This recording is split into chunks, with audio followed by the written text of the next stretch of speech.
금요일 새벽 예배 말씀 나누도록 하겠습니다. 궤 안에 담긴 언약, 궤 안에 담긴 언약이란 말씀입니다. 오늘 우리는 역대하 5장 1절서부터 14절까지 말씀을 통해서 이제 솔로몬이 성전 건축을 마치고 언약궤를 옮기는 중요한 사건을 맞이하고 있습니다. 이 본문에 웅장한 제사와 찬양 그리고 여러 가지 행사와 의식들은 이 모든 것들이 하나님의 임재가 가득한 영광스러운 장면으로 묘사되고 있습니다.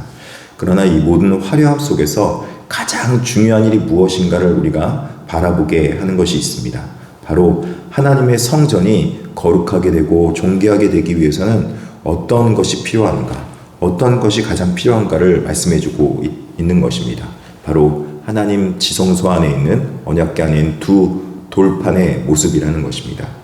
솔로몬이 여호와의 전을 위하여서 만드는 모든 일을 마치고 솔로몬이 그 아버지 다윗이 드린 은과 금과 모든 기구를 하나님의 전의 곳간에 두었습니다. 하나님의 전의 곳간에 둔 것은 그곳이 바로 귀중한 곳이고 아주 존귀한 곳이 되기 위해서 그렇게 한 것이었습니다.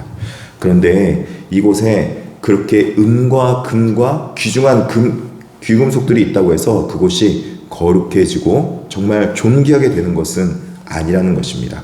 어떤 예물과 어떤 귀한 것들을 가져놓는다고 해도 그곳에 하나님의 임재가 없으면, 하나님이 함께 하시지 않으면 성전의 그 기능은 의미가 없게 되는 것이죠. 그래서 솔로몬이 그 모든 것들을 갖다 놓은 다음에 하나님의 임재가 임할 수 있도록 한 귀한 행동이 있습니다. 바로 하나님의 언약궤를 그 안에 들여다 놓는 것입니다. 이에 솔로몬이 여호와의 궤를 다윗성 시온에서부터 메어 올리고자 하여 이렇게 말하고 있습니다. 하나님의 언약궤는 단순히 하나님의 임재를 위해서 옮겨 놓는 것이 아니라 제사장들이 메어서 직접 하나님의 임재를 위해서 그들이 수고하고 몸소 그들이 옮겨야 되는 것이 바로 하나님의 언약궤라는 사실입니다. 하나님이 임재가 가득하길 원하고 하나님이 임하시면은 그들이 광야 가운데서도 그 수많은 시간 동안 무려 40년 동안을 그들이 하늘로부터 오는 만나를 먹었으며 또 그리고 하나님으로부터는 음성을 들어서 하나님의 인도함을 받았으며 하나님 앞에 두 돌판의 십계명의 언약이 있어서 그들이 하나님과 소통하고 하나님의 백성다운 백성으로 살았던 것처럼 하나님의 임재가 있으면 어떤 상황에서도 하나님의 도우심과 하나님의 은혜를 구할 수 있는데 그 모든 하나님의 임재가 임하게 되는 것은 단순히 하나님 임하시옵소가 아니라 그들이 직접 하나님의 말씀을 메고 그들이 하나님의 말씀을 직접 옮길 때 그 하나님의 임재가 이루어지게 된다는 것입니다. 할렐루야. 하나님의 임재는 우리 가운데 단순하게 임하는 것이 아닙니다. 하나님의 임재는 우리가 하나님의 말씀을 가지고 직접 수고로운 그 실천을 할 때 예배가 예배다운 예배가 되는 것이며 성전이 성전다운 성전이 되는 것이며 하나님의 말씀이 말씀으로 들리게 되어 있는 것입니다. 하나님의 말씀이 어느 때 존귀하게 되며 하나님의 말씀이 우리 마음 가운데 은혜로 다가오게 됩니까? 하나님의 말씀이 은혜로 다가오는 것은 하나님의 말씀을 정말로 그 말씀을 듣고 나서 실천해 본 사람들은 정말 내가 말씀대로 살아가는 것이 정말 어렵구나. 말씀대로 살아가는 것은 결국 하나님의 은혜가 아니고서는 안 되구나. 하나님, 주여, 하나님께서 임재하여 주시옵소서. 그러면 그 하나님의 그 간구한 가운데 나아갈 때 놀라운 하나님의 은혜가 임하게 되는 것입니다. 만나에 담은 항아리, 아론의 쌍난 지팡이, 원래는 두 돌판이 원래 언약궤 안에 처음에는 언약궤 안에 있었습니다. 그런데 이 모든 것들 중에서 만나 담은 항아리와 아론의 쌍난 지팡이는 이제 그 언약궤 안에 사라지고 두 돌판만 남게 된 것입니다.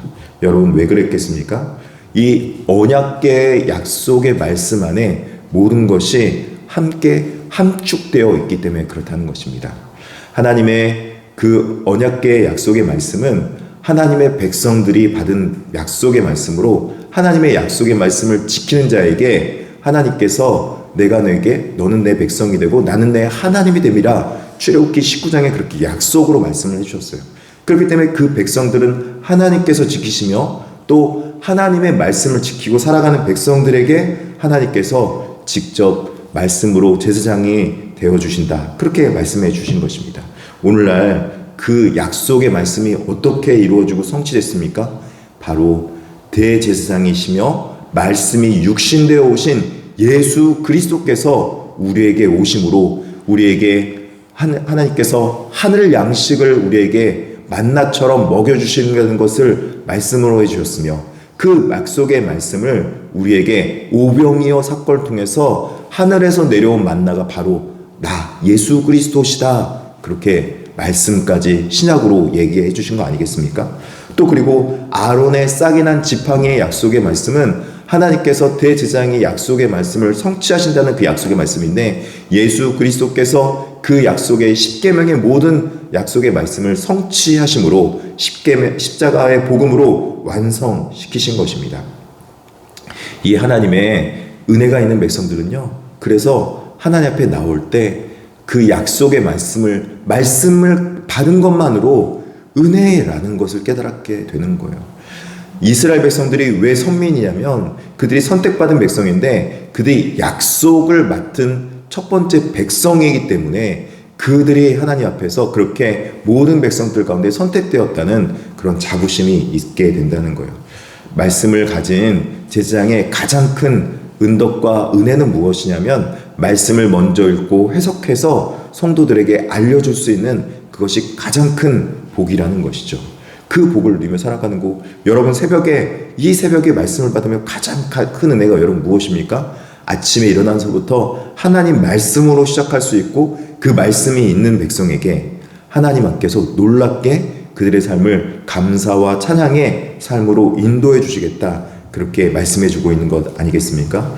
오늘 하나님 앞에 그 말씀을 언약궤를 메고 가는 백성들이 힘들고 어려움에도 하나님 앞에 찬송과 기쁨으로 그 약속의 언약궤를 이동하고 있는 것을 볼 수 있습니다. 하나님 앞에 노래하는 레위 사람 아삭과 헤만과 여두둔이 12절입니다. 그의 아들들과 형제들과 세마포 옷을 입고 제단 동쪽에 서서 제단과 재금과 비파와 수금을 잡고 나팔 부는 제사장이 120명이 함께 서서 하나님을 찬양하는 것입니다. 할렐루야. 이들은 찬양은 그 중간에 정중심에는 하나님의 약속의 말씀이 있기 때문에 이 약속의 말씀이 있으면 반드시 하나님께서 우리를 지키시고 하나님의 임재로 보호하신다. 그 믿음으로 살아가게 된다는 거예요. 하나님 앞에 먼저 찬양이 나아가고 그 중간에 약속의 말씀이 성취된다는 걸 믿고 그 뒤에 백성들이 따른다는 것이죠. 그렇기 때문에 사랑하는 성도 여러분, 우리가 약속의 말씀을 받았으면 먼저 그 앞에 나가는 것이 무엇이에요? 예배 시간에 먼저 뭐가 이루어져요? 말씀 받기 전에 하나님 앞에 영광을 돌리는 송영과 찬송이 먼저 나아가고 그 하나님 앞에 영광 돌리는 그 가운데 은혜의 말씀이 예배 가운데 주어지고 그 다음에 은혜 받은 백성들이 성도의 교제가 그 예배 뒤편에 나오는 것이죠. 바로 예배학의 중심이 여기서 나온 것입니다. 그래서 이걸 통해서 마지막에 하나님의 무엇이 일어납니까? 영광이 나타나는 거예요. 임재가 나타나는 거예요. 14절을 같이 한번 읽어보겠습니다. 14절입니다. 시작. 제사장들이 그 구름으로 말미암아 능히 서서 섬기지 못하였으니 이는 여호와의 영광이 하나님의 전에 가득함이었더라. 할렐루야. 이 온전한 예배가 이루어질 때 하나님의 놀라운 영광의 임재가 나타나며 하나님께서 그들 가운데 이 임재로 말미암아 솔로몬이 왕이 되면서 했던 그 기도, 하나님 저 성전을 보면서 기도하면 우리의 죄를 사하여 주시옵시며 우리의 소원의 기도를 들어주시옵시며 병든 자가 있으면 낫게도 하여 주시옵시며 모든 우리의 어려움과 환난 속에서 건져주시는 구원의 은혜를 입게 해주시며 물질의 은혜를 허락하여 주시옵소서. 할렐루야. 그 다음에 그 모든 기도가 응답의 역사가 일어나게 된다는 사실입니다. 솔로몬은 바로 이거를 깨달아 알았다는 것이죠. 왜요? 하나님께서 다윗을 통해서 그에게 지혜를 준 거예요. 지혜를. 예배하게 기초를 세운 사람이 바로 솔로몬 왕이라는 거예요. 그래서 그 솔로몬 왕을 통해서 하나님의 영광에 앞으로도 후로도 너와 같은 왕이 없을 거라고. 그 너와 같은 영광을 누리는 왕이 없을 거라고. 그렇게 약속해 솔로몬에게 해준다는 것입니다. 예배를 온전하게 예배로 드리시기 위해서는 하나님 앞에 먼저 찬양과 감사로 나아갈 수 있길 바랍니다. 그리고 그 말씀을 하나님의 말씀으로 받으시길 바랍니다. 그리고 그 말씀이 우리 가운데 이루어진다는 걸 믿고 하나님 말씀대로 실천하며 성도의 은혜로운 교제의 신앙의 삶을 살아갈 수 있는 용인 중앙교회 모든 성도님 되기를 진심으로 축복합니다. 기도하시겠습니다.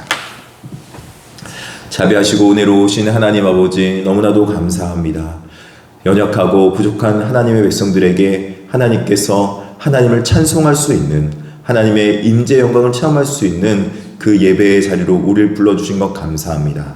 예수 그리스도의 은혜로, 말씀이 육신되어 오신 예수 그리스도의 은혜로 말미암아 하나님 앞에 온전하게 예배자로 나아가옵나니 우리가 하나님을 찬양하고 감사로 나아갈 때 하나님 말씀으로 임재하여 주시옵시고 그 약속의 언약의 말씀이 우리 가운데 성취되는 놀라운 기적의 은혜를 체험케 하여 주시옵소서. 그 기도 가운데 하나님 앞에 구하는 것들 하나님께서 놀랍게 기적처럼 응답하여 주시되 병들어 연약한 자들은 치유와 나음의 고침의 놀라운 기적을 맛보게 하여 주시옵시고 물질이 연약함인 자들은 하나님 앞에 물질의 공급을 받으며 나아갈 수 있도록 하여 주시옵시고 하나님의 놀라운 사랑의 은혜를 받은 백성들은 하나님 앞에 기쁨과 감사가 넘치는 은혜를 누리게 하여 주시옵소서. 감사합니다. 우리 사랑하는 용인중학교 성도님들 주 안에서 많은 복됨을 누리며 오늘 금요 철학 때도 기도의 자리를 가득 채우게 하여 주시옵소서. 예수님의 이름으로 기도드립니다. 아멘.